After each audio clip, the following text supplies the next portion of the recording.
이 콘텐츠는 온에어 스튜디오에서 만들어졌습니다. 수도권으로 인구가 집중되는 이유에는 생각지 않았던 원인이 있었습니다. 남다르게 생각해 보겠습니다. 수도권에는 얼마나 많은 사람이 살고 있을까요? 2020년에 우리나라 인구는 외국인 포함 5,200만 명이었고, 서울과 인천, 경기 권역을 뜻하는 수도권의 인구수는 2,600만 명에 이르렀습니다.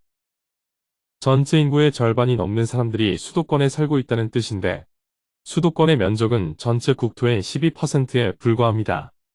12%의 국토에 50%의 인구가 모여 살고 있는 것입니다. 1955년에 수도권의 인구는 전체 인구의 18% 정도였지만 급격히 증가하여 1990년에는 43%를 차지했고 2020년에는 50.1%로 증가한 것입니다. 다른 나라도 수도권에 인구가 집중돼 있을까요?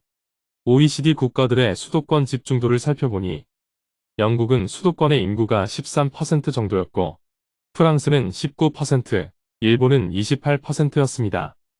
우리나라가 특별하게 수도권에 집중돼 있는 것입니다. 우리나라가 유독 수도권으로 인구가 집중된 이유는 무엇일까요?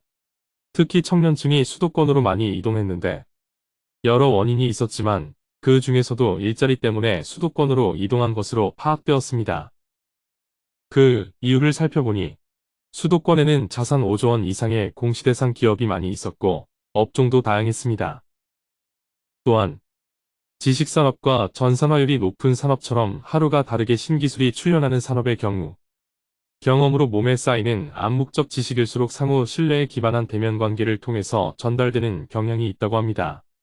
기술의 중심지와 지리적으로 인접하는 것이 기업 경쟁력을 높이는 핵심 요인이 되는 것입니다.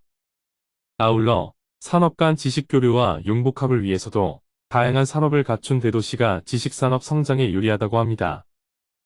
그런데 수도권에 고소득 일자리가 많고 일자리의 종류가 다양하며 첨단 산업은 모여있을수록 유리하다는 정황만으로 인구의 절반이 수도권으로 모여들었을까요? 수도권의 일자리에는 생각지 못했던 특징이 한 가지 더 있었습니다. 수도권에는 사람들이 좋아하는 일자리가 많았다는 점입니다. 일자리의 지역별 분포를 살펴보았더니 제조업 일자리는 전국적으로 분포해 있었지만 서비스업 일자리는 수도권에 집중되어 분포돼 있었습니다. 서비스업이란 어떤 업종일까요? 서비스업이란 인간의 욕망을 충족시켜주는 경제활동을 일컫는 업종이라고 합니다. 단순 노동부터 고도의 지식이나 광범위한 지식을 요구하는 것, 개인적 수요를 충족시키는 것부터 다른 생산활동을 돕는 것까지 범위가 넓습니다. 서비스업의 종류로는 도소매업을 비롯해서 방송, 영상 제작 같은 정보 통신업, 법률, 회계, 광고 등 전문 서비스업, 건축기술 등과 같은 과학기술 서비스업, 예술 스포츠 및 여가 관련 서비스업 등이 포함됩니다. 즉, 서비스업에는 요즘 젊은이들이 선호하는 고소득이거나 저위험의 정신노동 직업군이 대부분 포함되는 것입니다. 우리나라의 경제 상황이 좋아지면서 사람들은 제조업 공장에서 일하는 것보다 고소득의 지식산업을 더 선호하게 되었고, 이런 서비스 업종과 정보통신, 인공지능 같은 미래 산업이 수도권에 집중적으로 분포하고 있는 것입니다. 서비스업 중 특히 전문과학 및 기술 서비스업과 지식 서비스업, 정보통신업 등의 업종이 수도권에 집중돼 있었습니다. 이런 업종들의 특성은 그 결과물이 보관, 저장되기보다 즉시 소비되는 경우가 많기 때문에 생산 장소와 소비 장소가 대체로 일치합니다. 전문 과학 및 기술 서비스업과 같은 업종의 경우 정보통신 인프라가 갖춰져 있고 양질의 정보를 얻을 수 있도록 고급 인력이 풍부하며 이들을 양성하는 교육기관이 많은 대도시에 집중되는 특성이 있다고 합니다.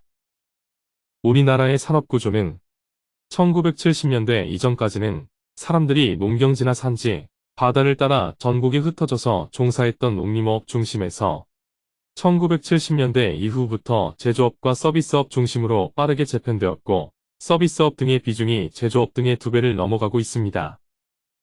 취업자 수를 살펴보면 농림업과 광업, 제조업의 취업자 수는 지속적으로 감소한 반면 서비스업과 기타 업종의 취업자 수는 지속적으로 증가했습니다. 제조업 취업자 수의 비중이 감소세인 이유는 기계와 자동화의 영향과 더불어 제조 공정이 외국으로 이전되었기 때문으로 추정됩니다. 지금까지 살펴본 것처럼 수도권으로 인구가 집중된 이유는 집중으로 얻을 수 있는 효율과 필요성이 있었고 생활 수준 향상에 따른 국민 가치관이 변화했기 때문이었습니다. 막대한 예산과 정책으로도 막을 수 없었던 도도한 흐름이었다는 것을 인정해야 해법을 찾을 수 있습니다. 다음 회차에서는 인구 분산의 필요성에 대해서 살펴보겠습니다. 반론을 주시면 논의가 더 풍부해질 수 있습니다. 반론 및 공감 의견 격하게 환영합니다.